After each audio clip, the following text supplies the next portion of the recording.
Dear cousin, I'm coming to America on the nicest ship in the world. Isn't that just splendid? I'm coming with some of the nicest people in the world too. They live in Chicago, and I shall be able to make the entire trip with them. They've told me all about Chicago, and I know I shall like it much better than I do Ireland. Yours truly, Annie Kelly. In April 1912, 14 people from the parish of Adergool in the west of Ireland set sail to emigrate to America. They were emigrating from poverty to find a better life for themselves. They came from the one parish and they all left on the one day. Unfortunately for them, they had the bad luck to step on board the ill-fated steamliner, the Ship of Dreams, the RMS Titanic. The Adergool 14 would have been among the poorest to have boarded Titanic. 11 of the 14 died on Titanic. Only 3 survived. That, from any one community, had to have been the highest number. I can't think of any that would have rivaled that from any other country. Grandma had said she recalls at first that people were on deck picking up chunks of ice that had scraped off from the iceberg, putting it in their drinks because it seems there were many parties and celebrations going on at that hour of the night. Many of the survivors said at night they would have nightmares, and what they would hear is the screaming of the people in the water. And the tiny village they left behind was so traumatized that they didn't speak about the relatives they lost on Titanic for almost 100 years. Until now.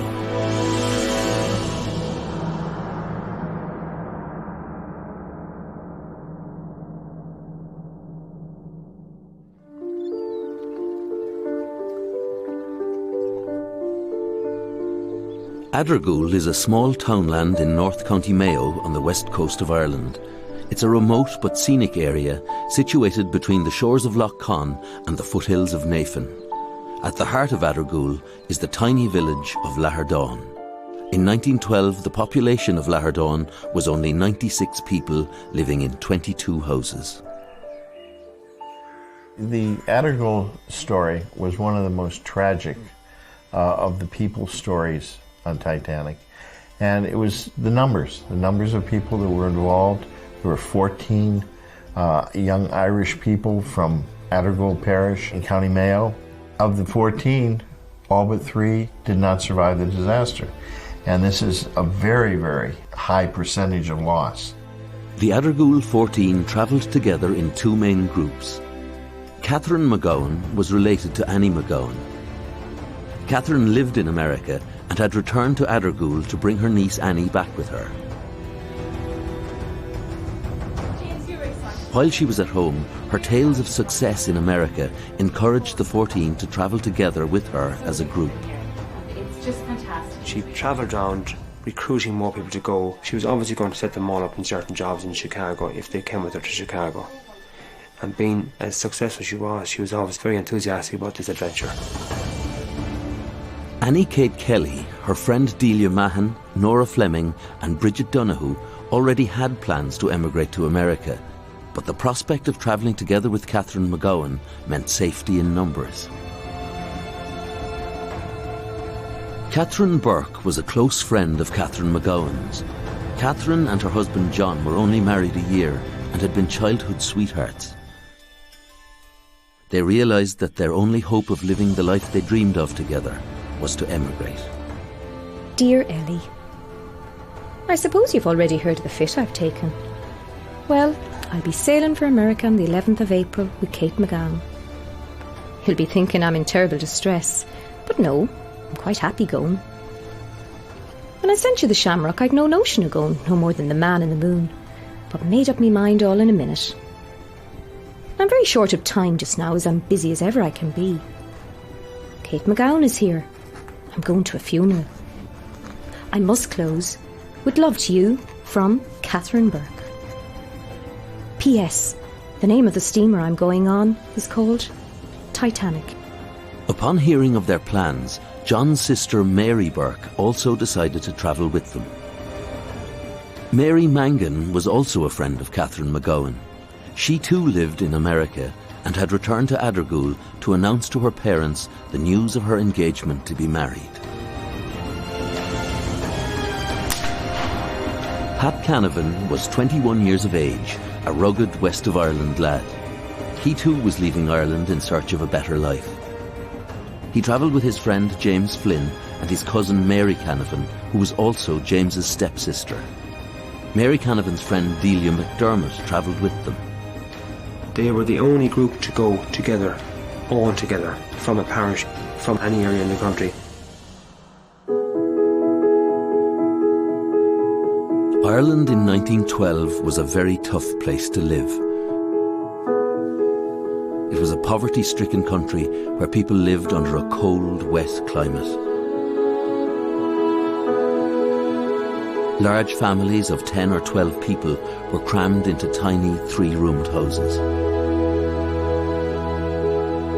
Everyone was poor, and every member of the family worked around the clock just to survive.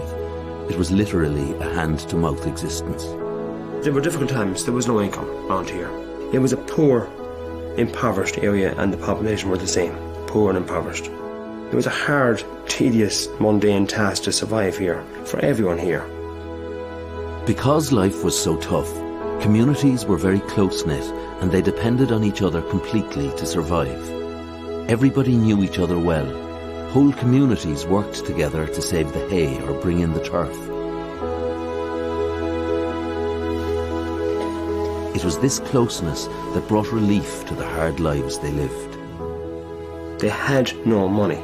They just didn't have money. They had barter, and they were self-sufficient to the point of view of having a few cows and growing some wheat and some vegetables. Not an awful lot though. And that's how critical things were.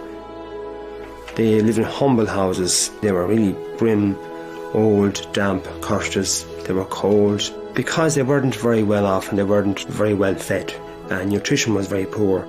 They died in their 40s, 50s, 60s of old age in those days, or they died of consumption, TB, which was rampant amongst communities at the time. Cold, damp houses, turf fires, heavy smoke was a huge environment for tuberculosis, and they had TB without knowing it. One small hitch, such as a wet summer, a bad harvest, or an illness, could literally ruin a family. Because of this, emigration was rife. Oh yeah, like emigration was rampant, I suppose, that time. It was from every townland they were leaving. There was no work for them here and no prospects of work for them here at that time.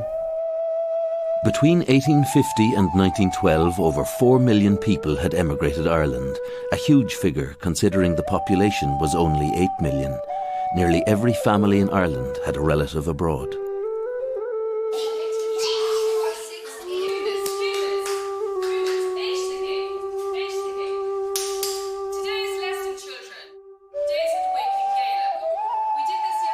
The education system was basic, and outside of cities, most people only received a primary education, and many never finished primary school.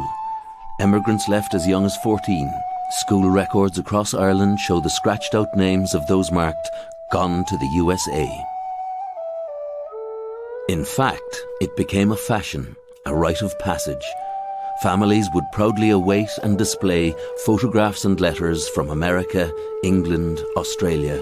Kitty's Boarding House, Michigan Avenue, Chicago. At this time, nearly every family in Ireland had a relative abroad. New laws meant that only one child in a family could inherit the family land. Most families had between 6 and 12 children. This meant that the rest of the children, once they came of age, had to find work elsewhere. There was no work in Ireland, even in the cities, especially for poor, uneducated country men and women. Marriage or emigration was the only option. Newspapers carried dozens of ads every day, prompting people to travel on the fastest, the largest, the most luxurious of liners. The shipping lines competed aggressively for business, as steerage was where the companies made their greatest profits. Ticket agents roamed the countryside, knocking on doors with brochures, persuading people of the better life they could have abroad. Here to sell her ticket to America. And those who could afford to go went in their droves. The girls left more than the fellas left, because there was no employment for girls around here at all. You always sent your daughter to America if you could, and if you could, you tried to get her to America, not to England, because it was rough in England at the time. But if you got to America, you were well made, and if you got your daughter to America, that was the best thing you could ever do as a father. The price of a ticket in third class on Titanic was just over £7 sterling. This is the equivalent of about £700 sterling in today's money. But in 1912, it would take at least 3 years for the average Irish family to save this. To them, it was a fortune. The Article 14 couldn't have afforded it, and their parents couldn't have afforded it either. So thus, remittances, money coming back from America, which brought the next generation over. And the remittances was a huge phenomenon at the time. The money was coming back from those abroad. And that's how this area survived, and that's what got the 14 over. The 14 of them headed off from the village here and got on, as bad luck would have it, Titanic. While the Adergool 14 were planning their new lives in America, only 100 miles away in Belfast, construction had started on what was to be the greatest ship in the world.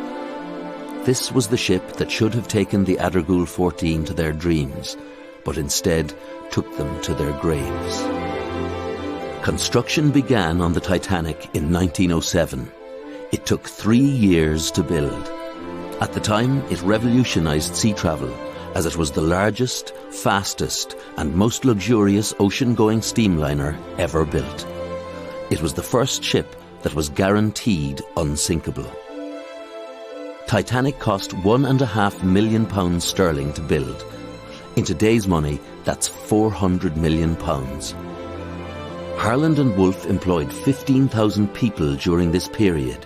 With such a massive weekly payroll, the Harland and Wolff shipyard in Belfast became the biggest private employer in Ireland at that time.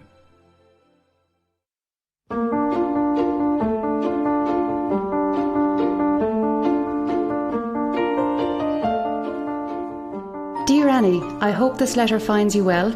I am writing to let you know that I will be returning to Ireland for a holiday in a few weeks, and I'm so looking forward to meeting you. I hope that you will be returning to America with me. It's a lovely place to live. There are lots of opportunities in America. Jobs are plentiful. Yours faithfully, your loving aunt, Catherine McGowan. 14 was a considerable number. In contrast, when people left in ones and twos, they left all together as 14. Probably orchestrated by one person amongst them all, Catherine McGowan.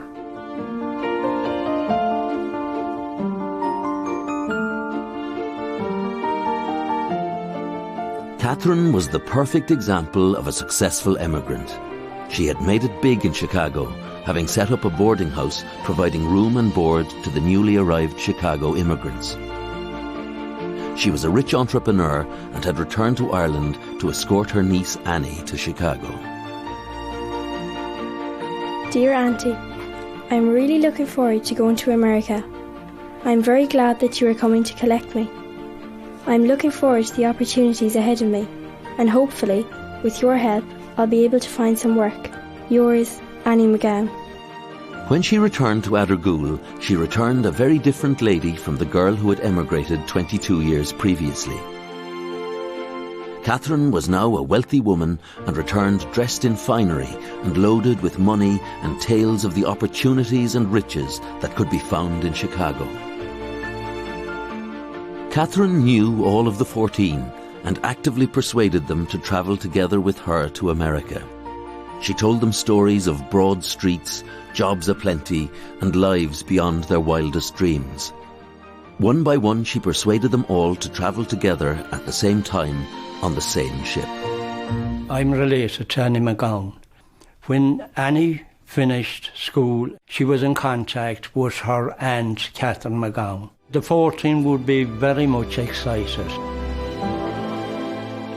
because they all had the same expectations as Catherine McGowan told them about. They probably thought that they could attain the same status as Catherine McGowan by going to America.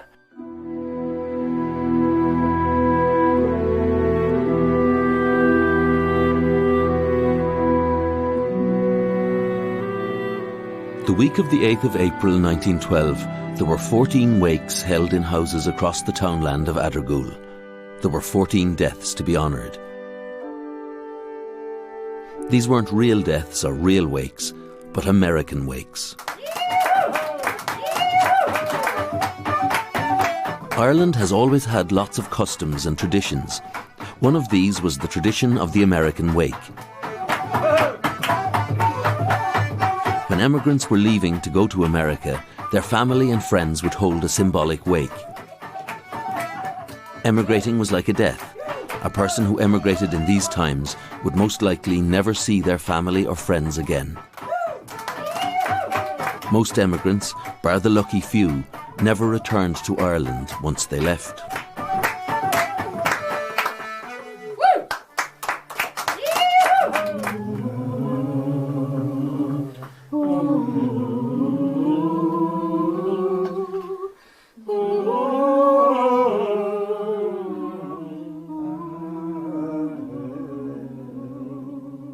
These were very emotional affairs and bittersweet.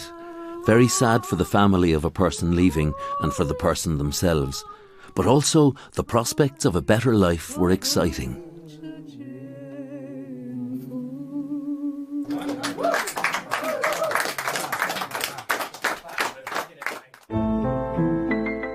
When Titanic was launched in 1911, the White Star Line made a point of not christening the ship or blessing it with the customary "May God bless her and all who sail in her." This caused huge consternation. At that time around Europe, it was considered unlucky to travel on any maiden voyage, and this act strengthened this feeling. Many very superstitious, the Irish included, looked upon this to a certain extent as flaunting God, saying God couldn't sink this ship. Wherever in the world there is poverty, there is religion, and Ireland in 1912 was no different. Because life here was so precarious, the Irish were very religious. They were also very superstitious. There was a lot of forewarnings about sailing on Titanic. Delia McDermott, for one, had an experience about this herself. Only a few days before Delia left on Titanic, a stranger stopped her on the road one evening when she was returning home with friends. He told her that she'd be making a journey in a few days and that there'd be a terrible tragedy, that hundreds would die, but she would be saved. Other family members of Adergul people also had psychic forewarnings, so to speak. The night before she left, Delia Mahan's brother read her tea leaves and allegedly told her there would be a terrible disaster on her journey and that she would die. But these weren't strong enough, I guess, to keep the people from sailing.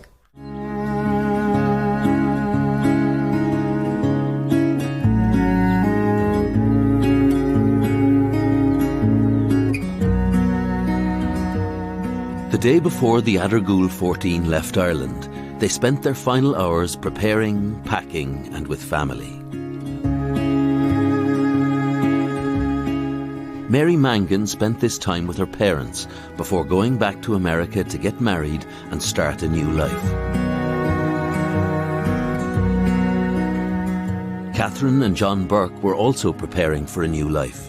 They were expecting their first baby, which would be born in America. They were full of plans and hope for their new life and family.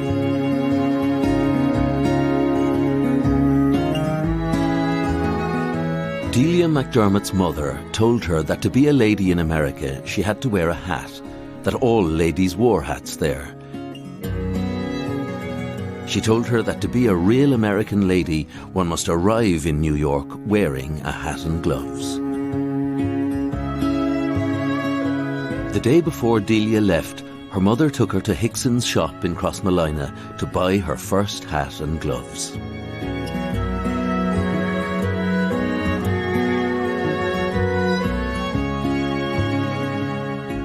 Bridget O'Donoghue worked in the local shop.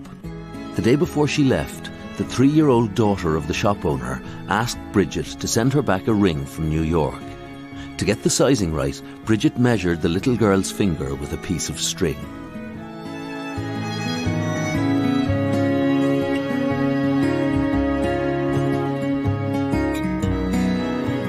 James Flynn spent the afternoon with his sister, who was upset at his leaving.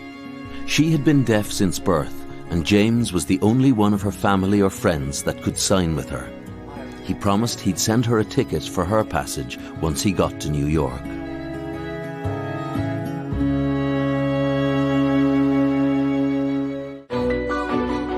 When Titanic was launched and in the water, she had the most expensive fitting out of any ship. The facilities were state-of-the-art. A heated swimming pool, a gym completed with multi-gym machines, rowing machines and spinning machines. The famous Grand Staircase was hand-built from oak and mahogany by Belfast's master craftsmen. Because steerage class was where the shipping companies made their greatest profits, the White Star Line decided that Titanic would revolutionise this class. Steerage on Titanic was real luxury. It wasn't called steerage, it was called third class. And third class on Titanic was like second class on most other ships, and even as good as first class on some ships. The finished ship was resplendent, sleek and elegant, deemed the largest and fastest ship in the world. All the Titanic needed now, a crew and passengers.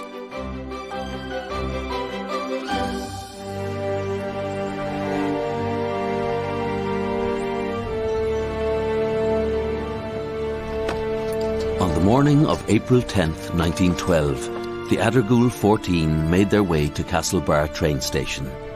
Goodbyes were emotional. They faced a 14-hour journey to County Cork to meet Titanic, which was now preparing to leave Southampton, England.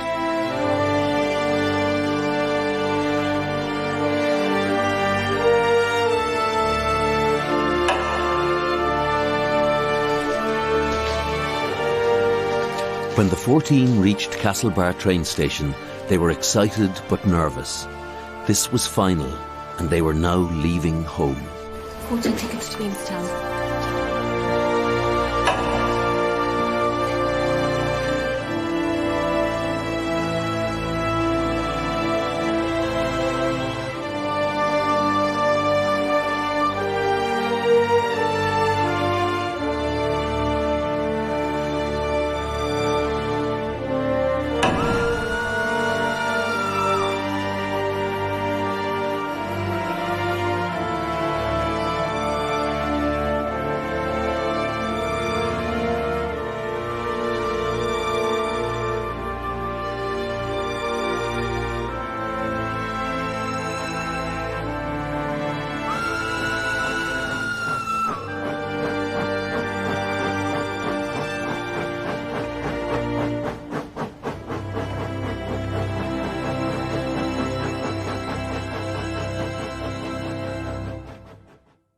Conditions were fantastic on board third class on Titanic.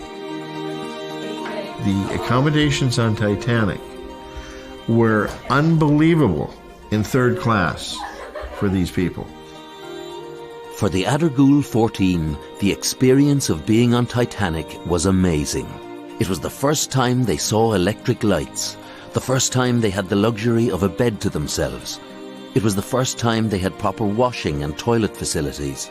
It was the first time they had experienced silver cutlery, linen napkins and tablecloths. The people really appreciated this. I mean, they were using it. They were using the facilities that were available to them. And certainly enjoying the food that in many cases was probably the best meals they'd ever had. Having got on board Titanic, it must have been an extraordinary experience, because here was the greatest liner ever built at the time. Third class on Titanic was extraordinarily high standard by comparison to other ships sailing over and back. Our 14th Madrigal would never have seen luxuries like these, even though they were travelling steerage class. This ship was the most luxurious ship in existence, the largest, the safest, and it was unsinkable. The 3 days the Adergool 14 spent aboard the Titanic were among the best days of their lives. And life aboard Titanic reinforced their expectations of what their new lives in America would be like for them.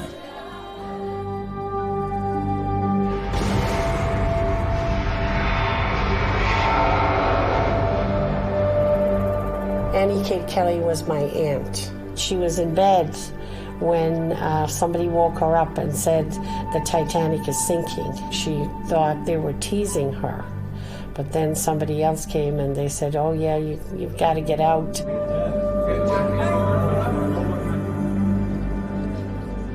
When Titanic hit the iceberg, the Addergool 14 were in different parts of the ship. Some were in their cabins, others were at a party. The impact wasn't felt by everyone. In fact, the shudder was so slight that many people on the ship didn't even feel it. So everyone was calm and orderly. Nobody thought the ship was in any danger.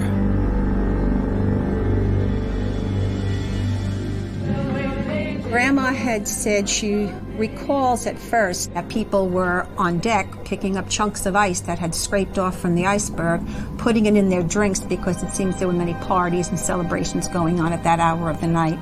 And most likely she probably considered there was no danger. Up until the disaster itself, these people were having a great time. They were having fun. They were doing things together. They were singing. They were dancing. When the Titanic hit the iceberg, this was 20 minutes to 12. Nora Fleming was celebrating her birthday, and she was singing on this fateful day. The stewards had told the Addergool 14 that there was nothing to worry about, that they were to stay in steerage and above all, stay calm. They were told that they would receive further instruction as soon as possible. Nora Fleming kept singing to help the situation and to help keep people at ease.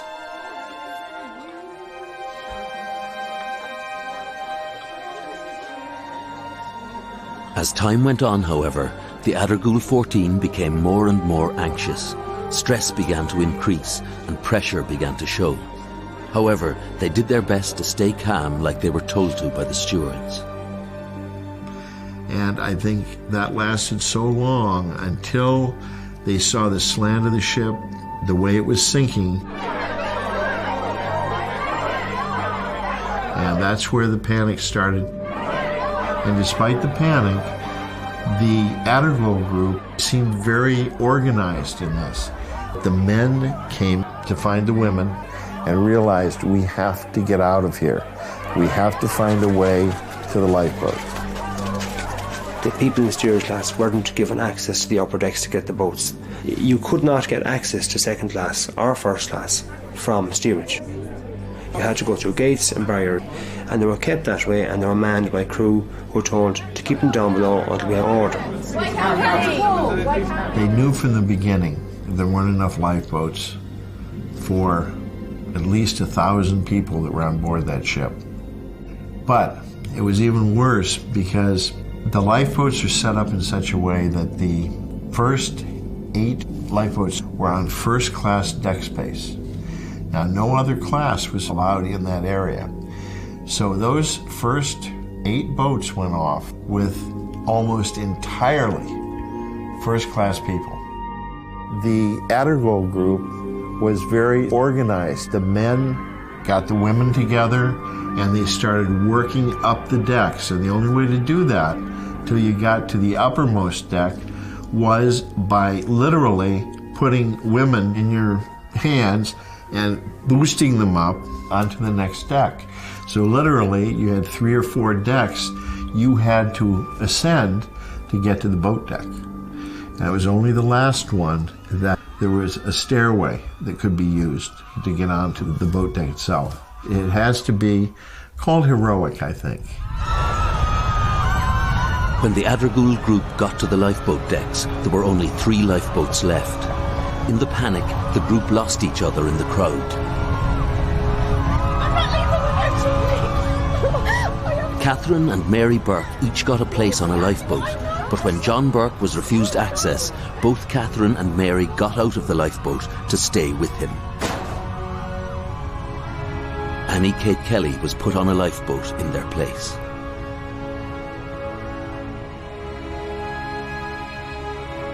I should not have been saved, except for Mrs. Burke's refusal to leave her husband. I looked up and saw my cousin watching, holding in his hands his rosary beads, which he raised to bless me. He was among the many that went down with the ship. On the other side of Titanic, Delia McDermott had got on a lifeboat. Then the most extraordinary thing happened. She realised she had left her hat behind her. She got off the lifeboat and returned back into steerage of Titanic to get her hat. When she got back on deck, all the lifeboats had gone. She then lowered herself down a rope and jumped 15 feet into the last lifeboat that was being lowered away. And she survived. The hat was something that was so important to her. It was the one thing that she had, that she valued, that she wanted to bring to America. I'm sure she thought, I won't be able to afford another one like that when I get to America, and I cannot chance it. So I'll take the chance and I'll go back and see if I can get it, and most likely not realizing the dangerous situation that she was in. On another part of the ship, Annie McGowan also managed to get a place on a lifeboat. I'm related to Annie McGowan. She remembered being grabbed, get in the lifeboat, and she was scared because she didn't know what was happening with her aunt. And she remembered hearing husbands and wives not wanting to be separated, screaming. She remembered when she was in the lifeboat that a man tried to get in the boat and said, if you don't let me in, I'm going to tip over the whole boat. So they let him in the lifeboat.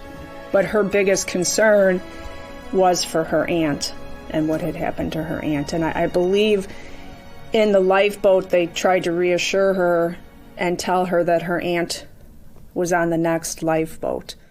But she never ended up hearing what happened.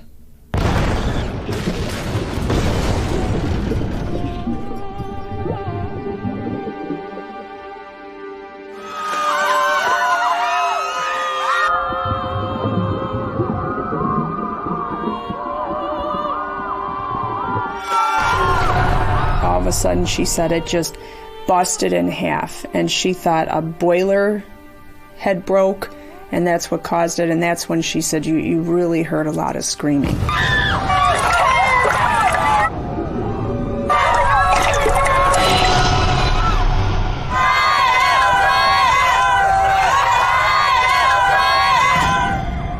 The lights completely go out, so it's pitch black, and then you hear the screams. That's when the screaming started. It was terrible. The salt water and the wind made my eyes bleed. The screams of the passengers left on the decks drifted over the water.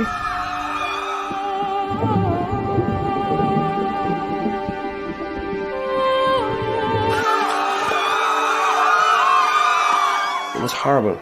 Horrible noise, horrendous noise, unforgettable noise, and unforgettable cries and appeals from people who were drowning.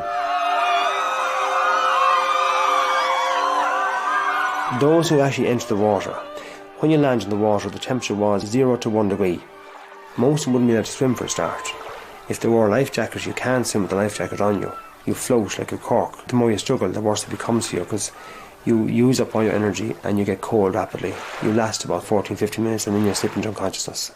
And you're dead within about 20 minutes. Very few people that ended up in the water were survivors. We're talking about maybe 24 at most. And the reason being, the water was so cold. People did not die by drowning, as many people think. Most of them had life belts on. They were above the level of the water, and the water was pretty clear that night, pretty calm. The water was so cold, they died of hypothermia, and died probably within 10 or 15 minutes at most of the time they went in the water.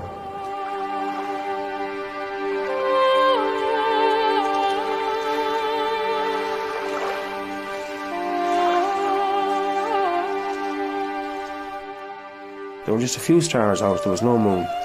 So they drowned in the darkness, which is worse again. So it was a horrible end for all the 1,500 who drowned.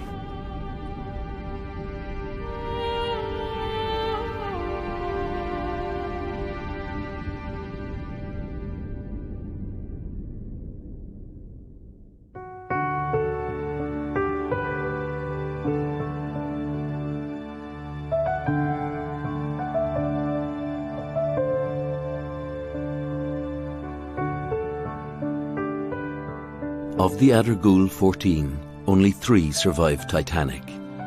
Annie Kate Kelly, Annie McGowan, and Delia McDermott.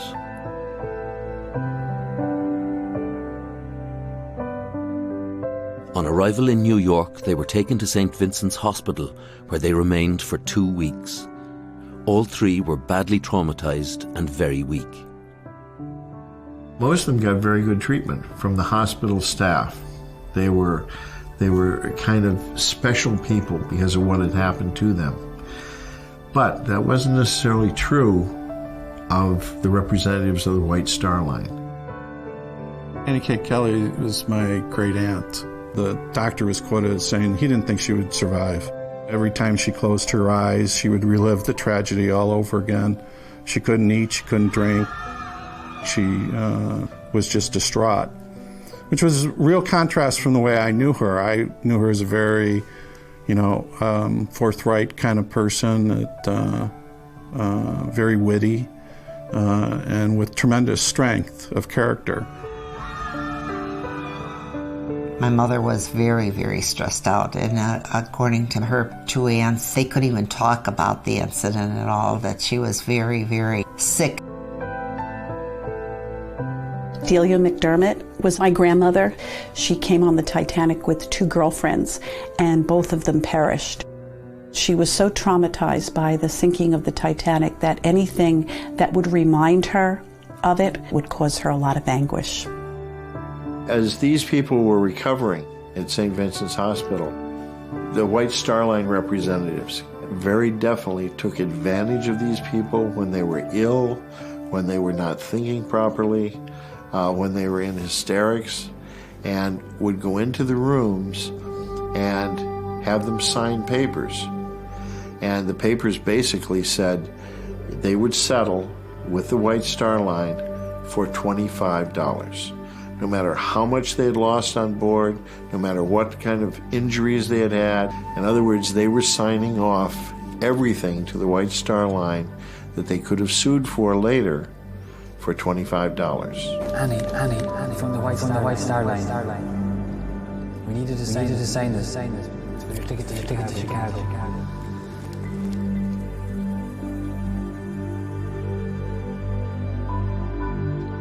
Annie Kate Kelly was a very good example of this. This happened to her. She did sign the papers, and she did get $25, and that was the extent of what she got for her belongings and the ordeal she'd been through.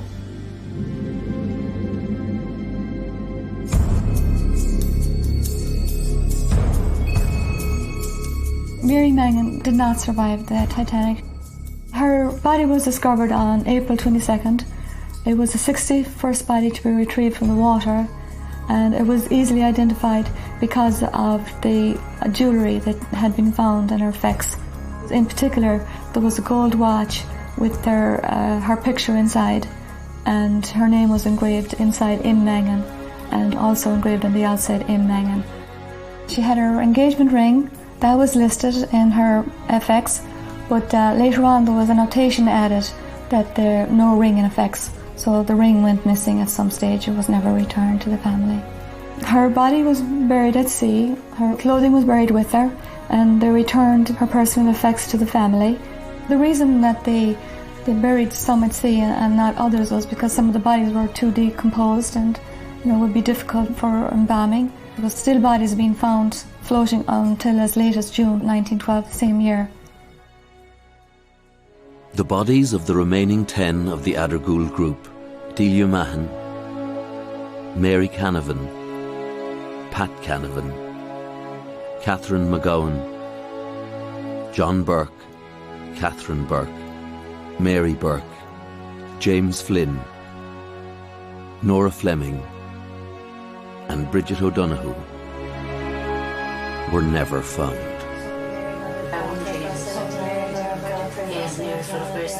They didn't know in Lahadon for a whole week what had happened.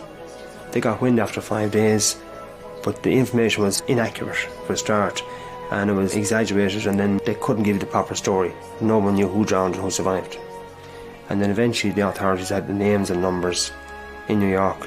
So it would have taken maybe 8-9 days for the news to come back to a household that their son, their daughter had not made it to America. When the news came, the pain was insufferable and they could do nothing about it. They had no body. They had no grave to go to. It is very well described what happened. Pictures being put of the people on the beds. There were white, snow-white quilts. And you can imagine all the crying and the neighbours coming. I mean, the pain was always there. They went with that pain. They died with that pain. The important thing was to make a new life and get on with it, which they all did. They all made a new life.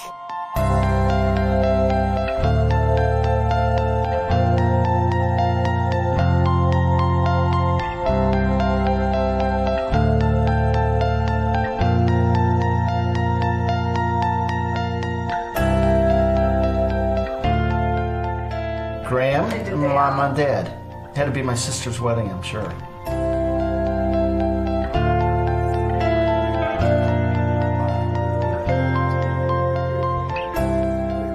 Here, Anne McGowan, baptized on July 9th, 1897, date of birth July 5th. However, remember the stories that she used to tell? Born at the stroke of midnight, so we got to celebrate her birthday on July 4th.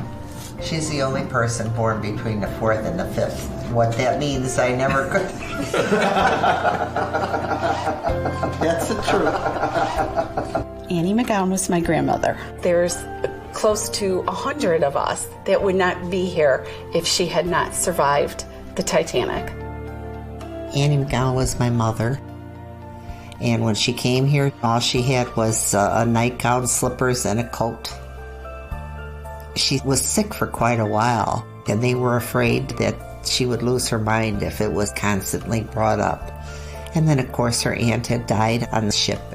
But once she started going on with her life and she got over the initial shock of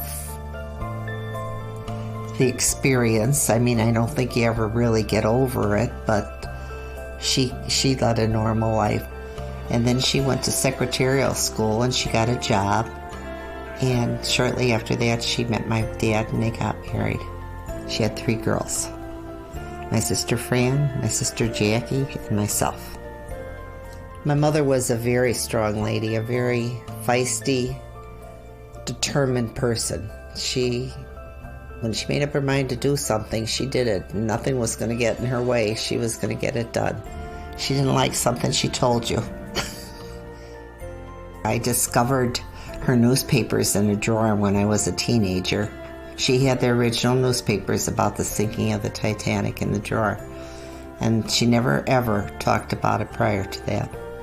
And I asked my mother about it, and she said, just put that away and never mind, don't talk about it. And the next I heard was just before I got married, and we discovered that this was true. She was really on the Titanic, but she still would not talk about it. Growing up, she was terrified of the water. My mother never went in the water, ever. Never wanted us to go in the water either.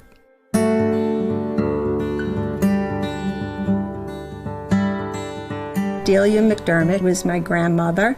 Delia has 34 descendants, and 30 of them are alive right now. Delia married my grandfather, John Lynch, and he was a Galway man. She met him and married him in America, and they lived in Jersey City, and he worked on the Central Jersey Railroad his whole life. They had 3 children. Delia was just a very quiet person, very reserved. She never initiated conversations. I can picture her sitting in her rocking chair in the kitchen, and I also picture her with the rosary beads. She was always praying. She ran a boarding house where she lived on Union Street. She would be up early, she'd attend daily mass, and she would tend to her home She was a real homebody. My grandmother never spoke about the Titanic, and I learned from an early age on not to ask her about the Titanic.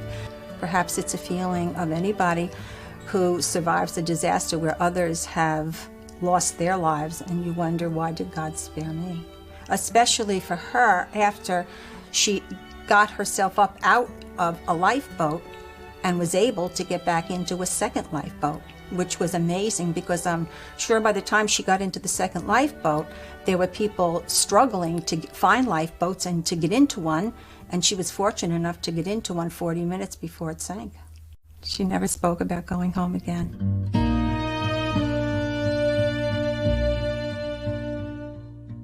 Annie Kate Kelly lived with her sisters. I think she was there for a time before she was able to pull herself together and you know, get out and get a job, you know. I probably saw her very regularly once I came here. Annie Kate Kelly lived and worked in Chicago as a milliner for 9 years. Then, as a direct result of her experiences on Titanic, she completely changed the direction of her life. Annie Kate Kelly always questioned why she was saved when so many others, wealthier, better equipped in life, didn't survive.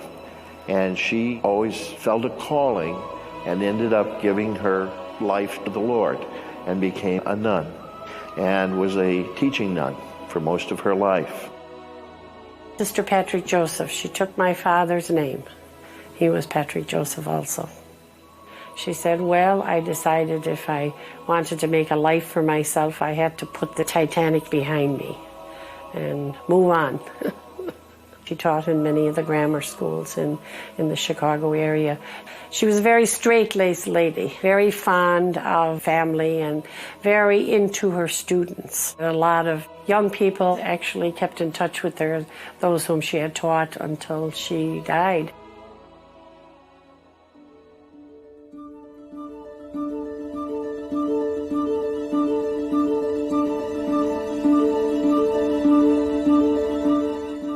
The village of Lahardon in Ireland still feels the pain of the Titanic tragedy 100 years on. The story of the Adargul 14 nearly died completely with the last generation in Lahardon. The pain of their loss was so intense that the villagers stopped talking about it completely. There was bitterness around the area afterwards, and then people stopped talking about it, deliberately stopped talking about it. Firstly, because it broke their hearts, firstly it disturbed them greatly having lost somebody. Secondly, there was a possibility there was money owed, and somebody may have come looking for owed money, and it got bitter, and then they stopped talking about it, and that's why the story suddenly began to disappear, and that's why it wasn't known about a generation later. Because of this, a lot of documented evidence of the 14 was lost over the years. However, in the last decade, the people of Adargul have begun to talk about this history again. In recent years, they have begun to embrace this legacy. They are now actively recovering this history, and there's evidence of this all around the village of Lahardon. In the last decade, the people of Lahardon have been busy travelling and communicating with people around the world, collecting, rebuilding, and archiving the documents and records of the Adargul 14. This is Mary Mangan's watch, which was recovered from the Titanic. It was found around Mary's neck on a chain. At the back here then, I've got the inscriptions of Mary Mangan. She was probably just looking at it for the times for the train, thinking, how long have I got left before we get to the Titanic? The watch stopped at 2:20. It stopped when the Titanic sank into the water. We know that Mary Mangan would have gone into the water at that time. It's just amazing to have it. Relatives and residents with an interest in the Titanic are constantly working in different ways to commemorate the Adargul 14. Obviously, we want to include the ship sinking. You can see the stern of the ship. But the most intriguing of all Lahardon's commemorations takes place here every April.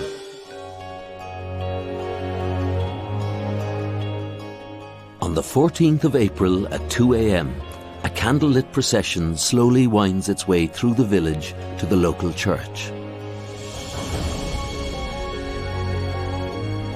Here a ceremony is held. This is a ritual created by the people of Lahardon to unite the community and help them to tell their story together. The story of how 14 of their ancestors left this village 100 years ago to seek hope and a better life in America, but never got there. At exactly 2:20 a.m., the time Titanic finally disappeared into the sea, the relatives of the Adargul 14 ring the church bell for each of the 14. The people of Adargul are telling their story once again.